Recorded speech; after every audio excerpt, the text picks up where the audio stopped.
Mirë se erdhe në botën ku askush nuk është i pafajshëm. Sekrete shqiptare, vendi ku rrëfimet më të thella, më të ndaluara dhe më të pathëna të shqiptarëve marrin zë. Na bëni subscribe për histori të ndryshme.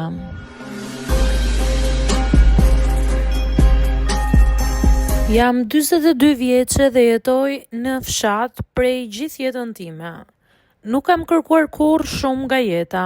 Një shtëpi të rregullt, pak qetësi, respekt dhe një burr që të më qëndroj pranë si shok dhe jo si pronar.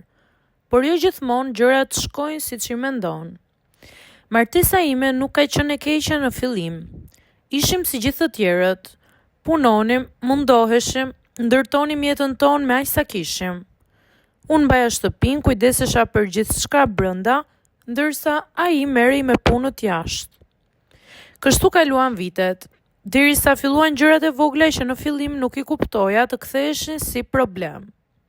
Do shkosh te filani sot, ka nevojë për ndihmë në ar, më tha një ditë. Nuk më dukej gjë e madhe në fillim. Në fshat njerëzit ndihmojnë njëri tjetrin. Sot i ndihmon ti, nesër të ndihmojnë ata. Dhe unë shkova. Puna ishte e lodhshme, por e bëra me qejf, duke menduar se ishte një nder që po bëja. Por ajo që nuk e kuptova ishte që kjo do të kthehej në një zakon. Filloi të më çonte gjithnjë e më shpesh. Një herë tek një shok, pastaj tek tjetri.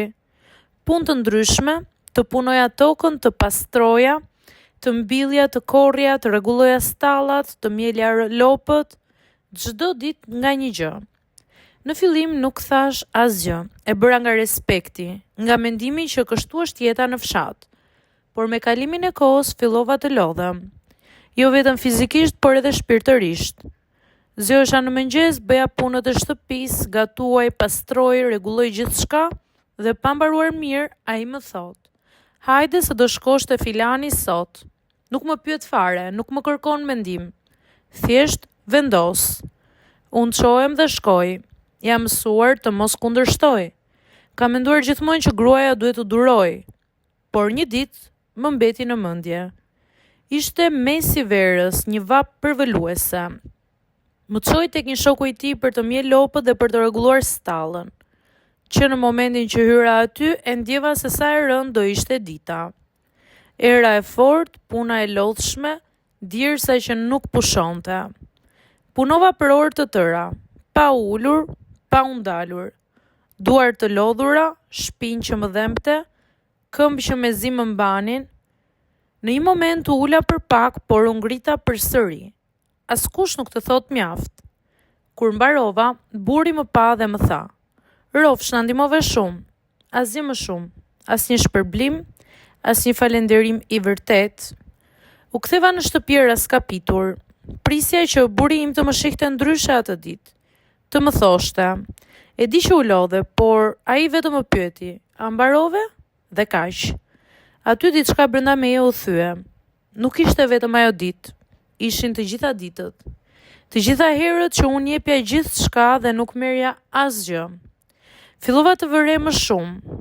Ai nuk shkonte vetë, gjithmonë më dërgonte mua, sepse ishte më e lehtë për të. Dhe unë nuk kundërshtoja.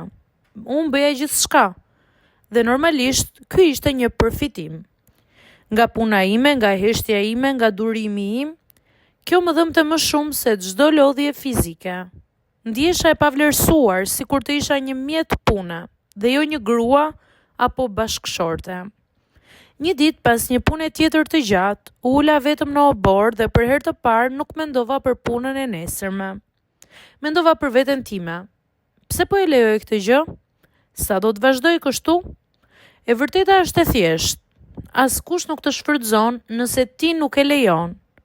Unë e kisha lejuar për vite. Jo sepse doja, por sepse isha mësuar të hesht, të duroj, të mos bëj zë. Por brenda meje diçka kishte ndryshuar. Nuk ishte më thjesht lodhje.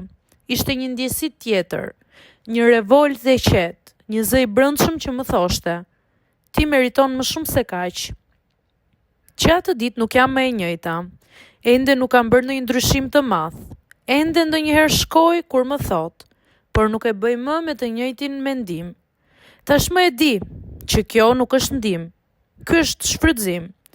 Dhe kur e kupton këtë gjë, është vetëm çështje kohe derisa të ndryshosh diçka. Një grua mund të duroj shumë, por jo pafundësisht. Dhe unë kam filluar të mos dua më të duroj.